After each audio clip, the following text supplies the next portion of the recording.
Okay,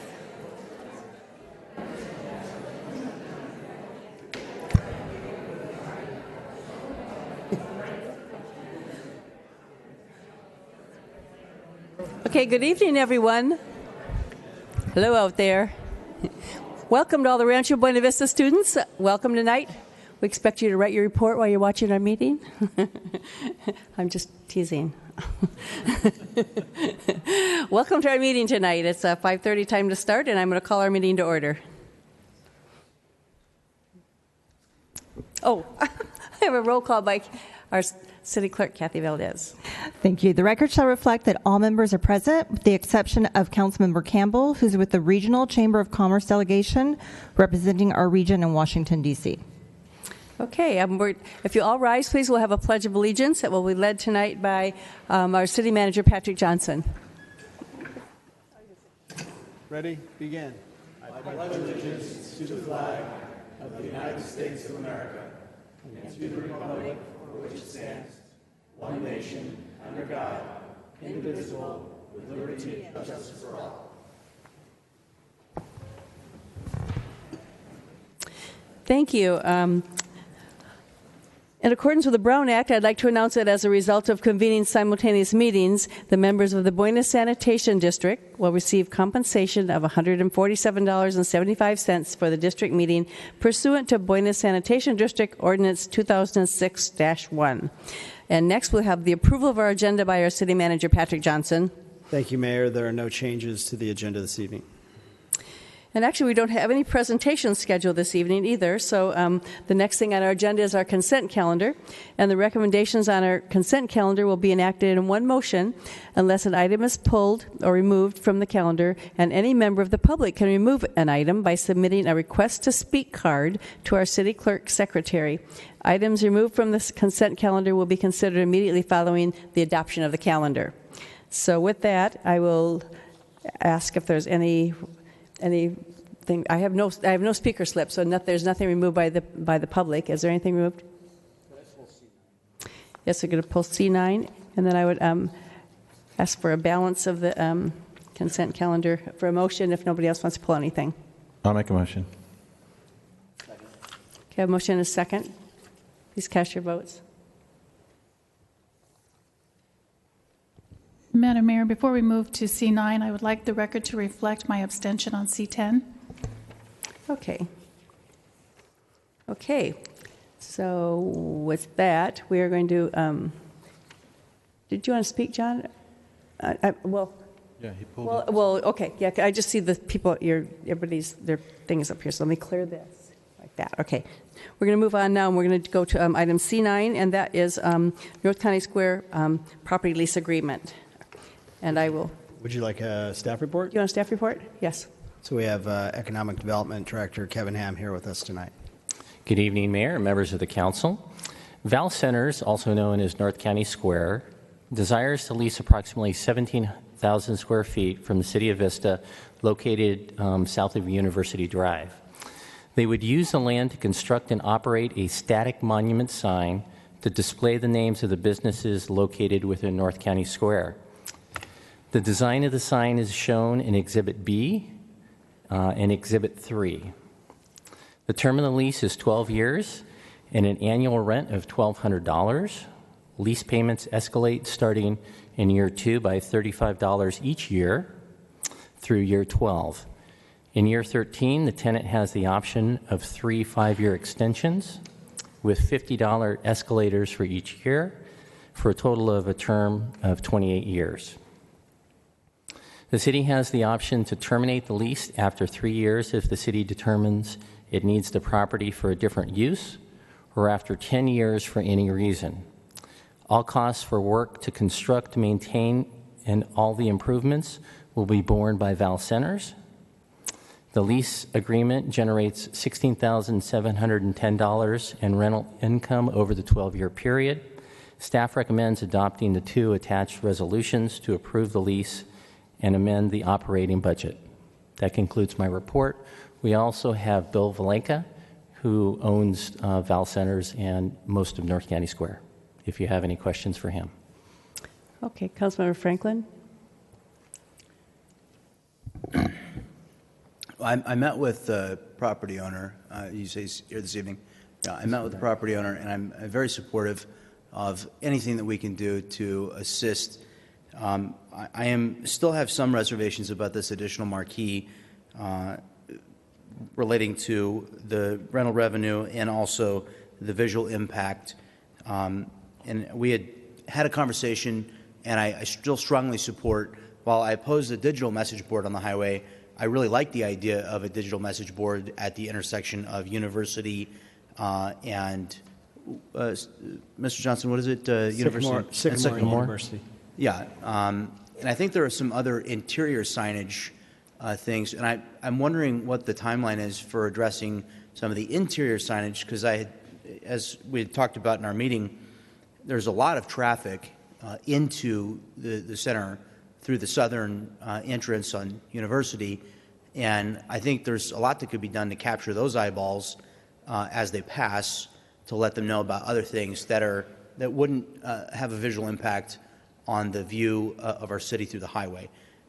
So, I'm not saying I'm opposed to it forever, but right now I still have strong reservations about the visual impact, and I'm kind of curious to know what the progress is on some of the other signage to assist tenants in the North County Square property and getting better traffic. I don't have the timing on that, but I'd ask Mr. Valenka to come up and give the timing.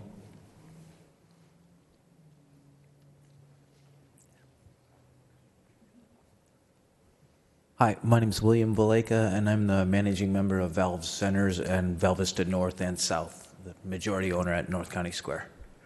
To answer your question, the message board idea at University and Sycamore is still something that's on our list of wish list of things to do out there. However, it's been a long slog with some of my co-owner participants out at North County Square in getting people to step up and help pay for all this. So it's fallen on our backs to do all the sign work that you see out there that's already accomplished. We have had Walmart and Target step up and be willing to pay their fair share on it, but we're having a little pushback with a few of the other tenants. There's a little, we should be able to get there though, and we move forward with the project understanding that we're at risk for if, for instance, one of the owners decides not to participate, they have that option, but their tenants on their parcels won't have the option to be on those signs. So we're working through that right now, and the reason I bring it up is it was several $100,000 worth of upfront costs that we've put forward in this thing, and we're at the point now where we'd like to see some of those funds come back and see the benefit from this, and then launch off into our next ideas. We have communicated with the next door property owners there, and they were complaining about the overgrowth. We cleaned a lot of the overgrowth out. We spent tens of thousands of dollars on an annual basis we do to clean all that. I forget the name of the weed that is an invasive species down there that continues to thrive because of the water. So we'd clean all that stuff out, and the city, I think, required us to trim some trees. So we trimmed those trees all back, and then the neighbors complained that now they can see the intersection and those lights shining in their backyard. So understanding that they want that blockage, I brought up the idea of, okay, how about if I could create not something that large, but a smaller version of that type of a sign at an elevated level that would eliminate that light spillage into their yards. They seem to be all for it, so I tried to qualify them. They said, okay, well, we're interested in. So I think we have positive support from a couple of those owners. I've only spoken to the two most vocal of the owners. The one gentleman who's most impacted by it, and the person who's actually up on the creek a little bit, who probably won't be impacted whatsoever. So that's where we are on the LED idea. I agree with you completely. I stood up here wanting to get it up on the freeway. I understand the city's apprehension on that. I still think it's a great idea. Maybe over time, as the LED becomes more accepted, and the technology continues to get better, it's not so glaring on the eyes and so forth, and it's more magazine kind of quality photo of a picture that you're looking at. So it was our determination that we should get focused on this E2 sign, excuse me, because it's really critical for those tenants down on that far side of the center who aren't right in the heart of the center. And Mattress Firm, we just signed a lease with those people. Planet Fit has opened now, and they've got a real good, solid start to their membership drive, but it's starting to level off, and I think it has a direct impact of their people knowing where they are. And this E2 sign is going to solve that problem for us, and that's why the idea is why we needed to do this lease was specifically because having it so close to the other sign would have been much less effective with the eyeballs that are coming by it. And we thought gaining the space and the distance that we can between the signs, it makes it more effective from an advertising standpoint and less cluttered, to your point. But I do want to say that I am tremendously appreciative of the efforts that you and your partners have made to be good neighbors. I recognize that, and I'm very grateful to you personally for that. Thank you. I appreciate that. I wanted to ask also, it looks like you have spots for 9 signs, and I wanted to ask how many of those slots would be occupied by businesses that are not currently represented on the existing marquees. I don't know exactly without referring back to the list because we still have a couple of them that we're unsure whether they're going to be rolling over with us or not on leases that come due. And there are a couple of them in the South Center. If I recall, I think Famous Footwear is one of them that's kind of a question mark at this point.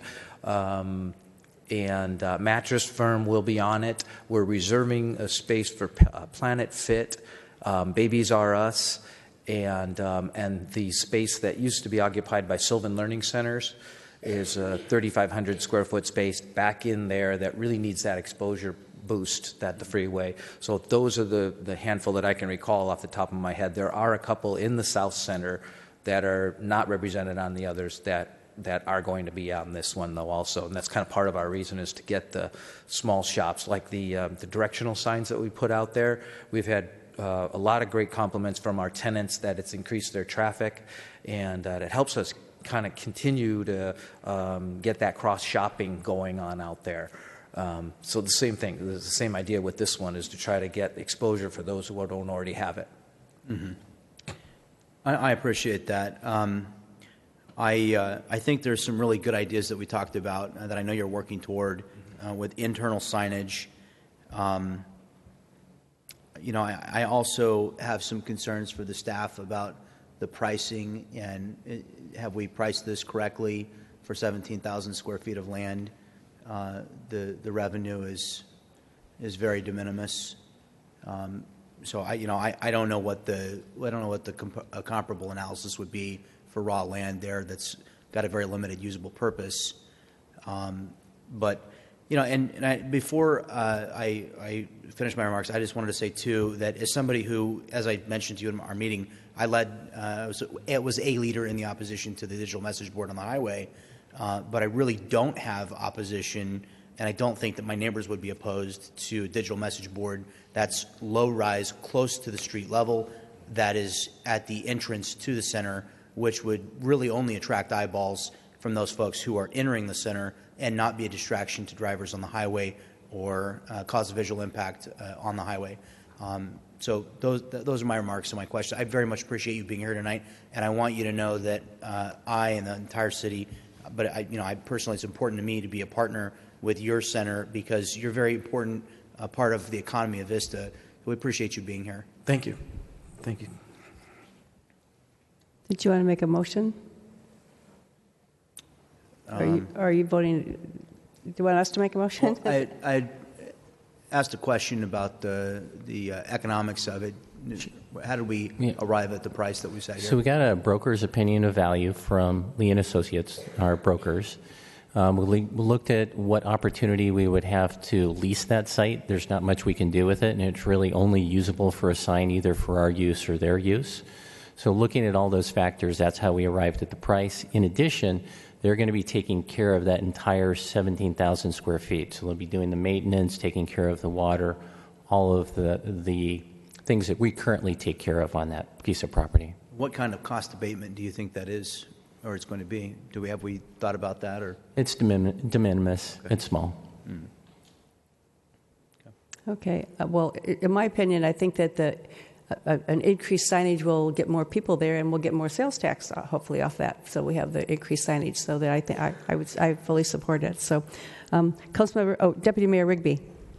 Thank you, Madam Mayor. I was just going to move that we approve C9 as presented. Okay. Councilmember Aguilera. Thank you, Madam Mayor. I'm going to go ahead and second it. I think whatever we can do to help our businesses, and I think the financial side of it is not a concern of mine. I think this is a good thing for our community, for our citizens, and certainly for the businesses there. So I happily second that. Would you indulge me in one more question? Is this new marquee sign going to have the same moving illumination that has been added? No, it's not. Okay, thank you very much. I have a motion and a second and a sign. Please cast your votes. The motion passes unanimously with Councilmember Campbell excused. Okay, so with that as the end of our consent calendar, and we're going to move on to our public hearing. Public hearing number 1 is an application for an FTA Section 5310 grant funding through the San Diego Association of Governments, better known as SANDAG. This is a public hearing to receive testimony in regards to whether there is a local nonprofit service provider that is readily available to provide services in lieu of the Out and About Senior Transportation Program. So our public hearing is now open. Our Recreation and Community Services Director, Theron Dickman, will introduce the item. Microphone there. My microphone on? There you go. Good evening, Mayor and Council. It's my pleasure to be here this evening. As you mentioned, I'm Theron Dyckman. I'm the Director of Recreation and Community Services. And I would like to present Donna Meester, our Program Manager for Senior Services, to present the staff report. Good evening, Mayor and Council members. This evening we have before you a possibility to apply for funds from the Federal Transit Administration. It's pass-through funds to SANDAG, and these funds are an opportunity to purchase vehicles to provide transportation for seniors or disabled persons. We specifically would be looking to provide transportation for the seniors through the Out and About program that currently exists at the Senior Center. The request is for Section 5310 grant that through the FTA to purchase a minivan.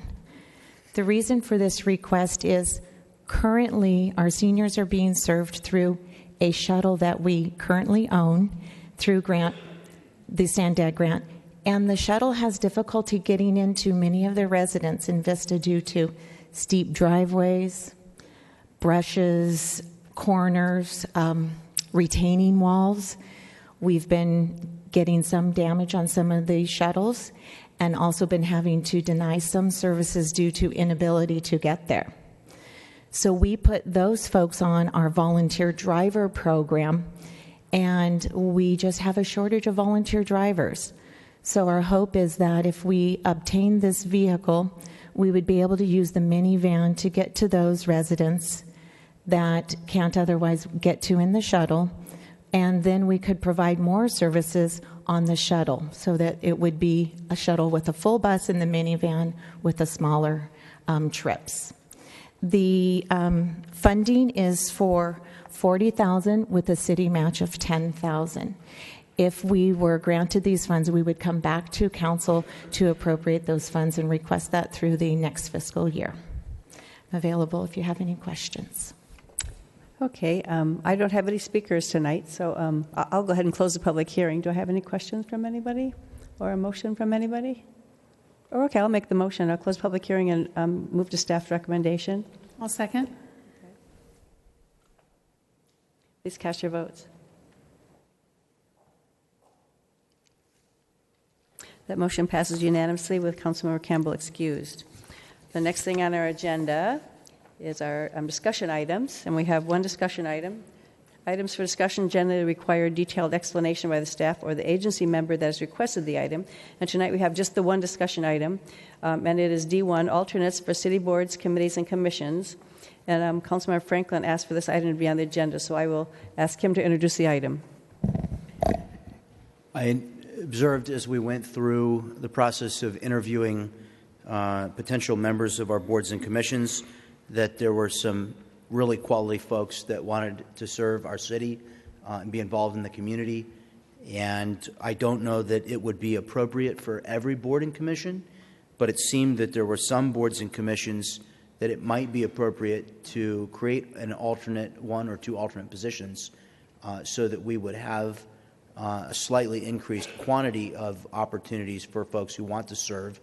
And then in the event that in attendance of a,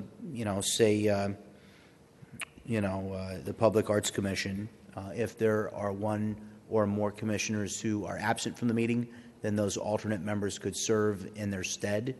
I did not prepare a specific plan to, come up with X number of alternates for each board and commission.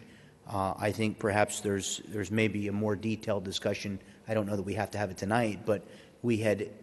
I think there was. At least I felt there was some.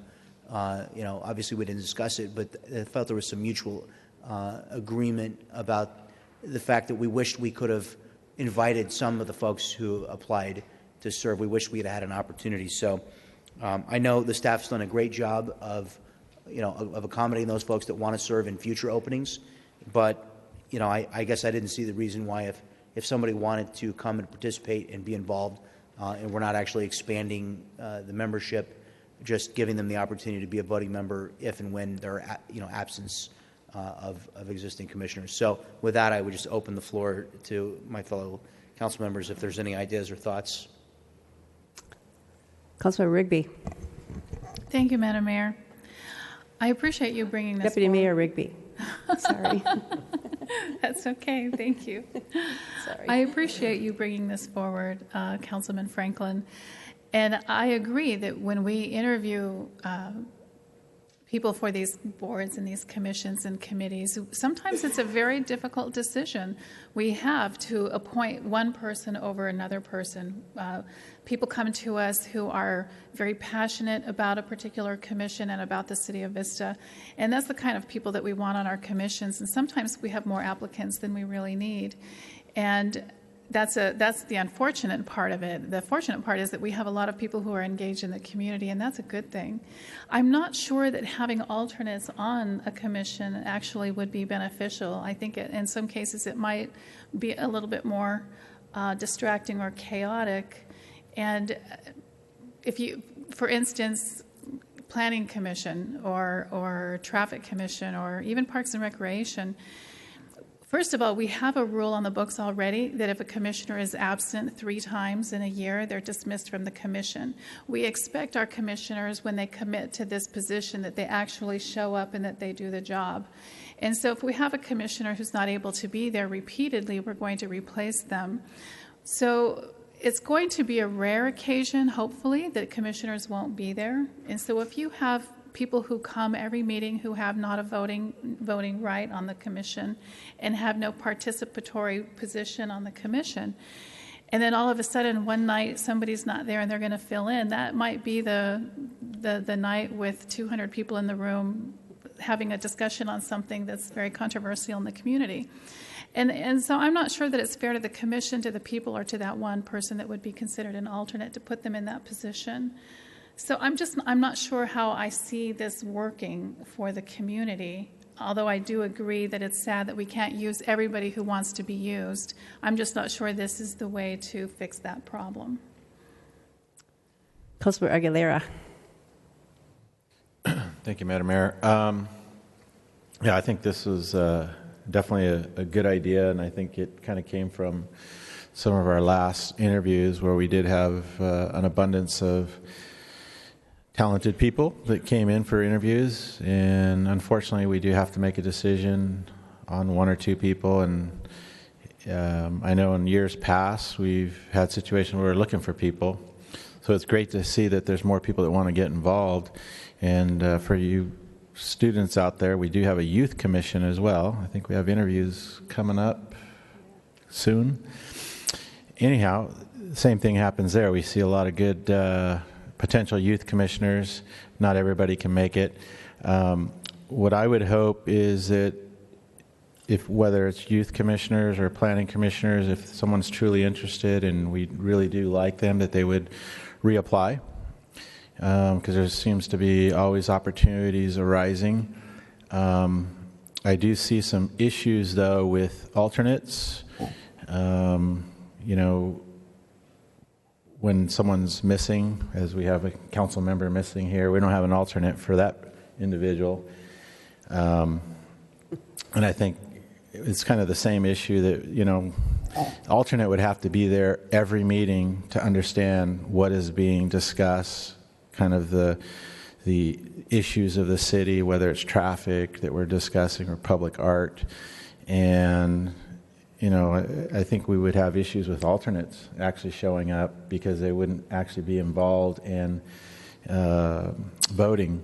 And then you also have the issue of alternates wanting to maybe give their 2 cents as members too. So I just see a lot of issues with it. I know I had the same feeling you had, that we had some great people and we were hoping to find spots for them. But I would request that the city clerk keep a list. I mean, we have had some great interviews, and perhaps after those interviews we can give a list of people we would like to see personally outreach to, so that the city clerk can call them at the next opening and say, hey, we're going to post this. We have to post it for 10 days. City council would like you to come back for an interview for that, because they really did like you. And, you know, and of course open it up to the public again, because I think legally we have to do that. So I think that would probably be the best course of action, is to just keep that running list of good people that we have. Actually, Our city clerk, Kathy Valdez, would comment. We do maintain the list for 1 year, and often even after that, if we're doing the annual renewal, reach out to people who are on that list and say it's time to reapply. But we do keep an open list for 1 year. And do you call them personally, or how's that work? Yes, if there's an opening, then we'll let them know that it's been posted and encourage them to let us know if they're interested. They don't have to re-interview or reapply. We just want to know that they're still interested. So the only thing I guess I'm requesting is just adding a little bit to your phone call, and that is, you know, let them know that, you know, City Council would really like for them to apply or reapply. Okay. If that's the case. I actually agree with Councilmember Aguilera. I was to say, for the same reason that we have people that attend our council meetings every time, so we can make them an alternate and they could just step right in. So I think, yeah, Terry, yeah. Okay, so anyways, Councilmember Franklin, sorry. Well, I was looking for consensus on this item, and I don't think I see it. But, you know, I clearly there's some of the boards and commissions that this would not work as well with. You know, I think there's others where, and you could have the same rule for alternates, that if they didn't attend, they'd be removed as an alternate. You know, and I can see with the Planning Commission that wouldn't make sense, but maybe with the Arts Commission. But again, not seeing any consensus on this, I'll ask that we close and move to the next item. Okay. Actually, we don't have another item. We're at the end. I don't have any speakers. We have any speaker slips? No speaker slips tonight. So with that, we will go to our remarks, and I'll do announcements here first. The McClellan Center in Bengal Terrace Park is hosting a community yard sale. Oh, that ought to be interesting, on Saturday, October 1st from 8 to noon, and you can browse for items to buy or reserve a space to sell your wares. Check online at cityofvista.com for more information. Tickets are still available for the Moonlight's last summer production, The Addams Family, which ends this Saturday, October 1st. Ticket information is online at moonlightstage.com. The Vista Fire Department is holding an open house on Saturday, October 8th from 1 to 5 at station number 5 on 2009 South Melrose. The station is open to the public for tours, safety discussions, and kids' activities. And the last one, the Vista Community Clinic is offering flu vaccinations on Tuesday, October 11th from 8 to 10 at the clinic located at 1000 Vale Terrace Drive. So with that, I'll go down the line here. Councilmember Aguilera, do you have any? Councilmember Franklin, have any remarks? Deputy Mayor, no. Rigby, no either. Okay, well, with that, and then I would like to. Do you have anything? I City do. Manager, whoa! I almost went by you. I almost adjourned us. No, just a couple comments. Is one with the Santa Ana wind conditions. We're in a red flag warning, so the fire department wants to make sure that everybody's very careful about not igniting or sparking a fire. So that includes lawn mowing, electrical work, grinding, anything that could spark a flame. Including cigarettes, so please be careful about that. And the other is we've designated both the Senior Center as well, or the Gloria McClellan Adult and Activity Center, Resource Center, as well as the library as cool zones. So you can go to our website at cityofvista.com to find out more about that. And also, I just want to say two things. Our Community Development Director, John Conley, is in the back, and tonight is his birthday. So I want to wish him happy birthday. He's 34 years old, so good for John. Happy birthday, John! And tomorrow, our Assistant City Manager, Allie Zimmerman, turns 27. So I wanted to wish her happy birthday too. Happy birthday, Allie! Yeah. City Attorney, Daryl Piper. Thank you, Mayor. I'd just like to tell the students that if you haven't seen The Addams Family, it has a delightfully dark countercultural theme that I know you would all enjoy. Our City Clerk, Kathy Valdez, nothing tonight? Okay, I'd just like to adjourn tonight in honor of Harvey Bush. He actually served on our CDBG committee for 25 years, since 1991, and he passed away recently, and so he did a wonderful job for us and saving us a lot of hours of selecting people for the CDBG funding. So anyway, I'd like to adjourn tonight in his honor. And so with that, we are adjourned. Happy birthday, John, and happy birthday, Allie.